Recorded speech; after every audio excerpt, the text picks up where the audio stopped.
राम राम सारे भाइयों ने।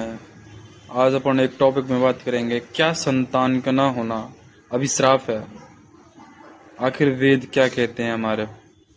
आइए देखते हैं संत रामपाल जी महाराज के विचार। बने रहिए हमारे वीडियो में। यह संतान नहीं है तो अब इस परमात्मा के ज्ञान के आधार से वो बहुत ही खुशकिस्मत व्यक्ति है जिनका संतान नहीं है।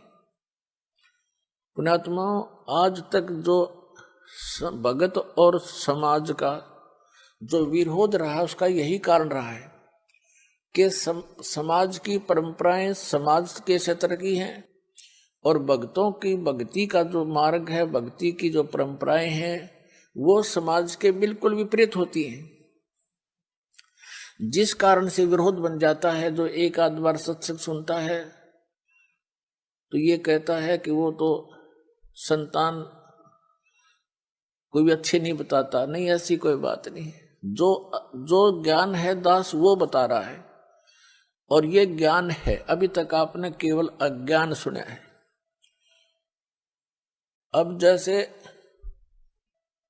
एक लेवा एक देवा दूतम, एक समय सुखदेव ऋषि, उसको ज्ञान हुआ, मां के गर्भ में ही उसको ये चेतना होगी कि ये संसार बहुत भयंकर सथल है और इसमें बाहर जाते ही ये तीनों गुण, रजगुण ब्रह्मा जी, सतगुण विष्णु, तमगुण शिव जी, इनके तीनों गुणों का प्रभाव जीव को मां के गर्भ से बाहर जाते ही हो जाता है। मां के गर्भ में इनका असर नहीं होता। उस समय इस बच्चे को, बेटा या बेटी को, अपने पूर्व जन्म की चिंता का भी चेतना रहती है। आगे उसके प्रारब्ध में के कष्ट आने उसको वो भी याद रहते हैं और बार बार यही रटना लगाता है कि हे भगवान, आपके ज्ञान को आधार बनाऊंगा, परम संत की खोज करके मैं मोक्ष कराऊंगा। लेकिन सुखदेव ऋषि को ये भी ज्ञान था कि बाहर जाते ही हमें मूर्छित कर दिया जाता, जैसे इंजेक्शन लगा के अचेत कर दिया जाता है इन तीनों गुणों के प्रभाव से।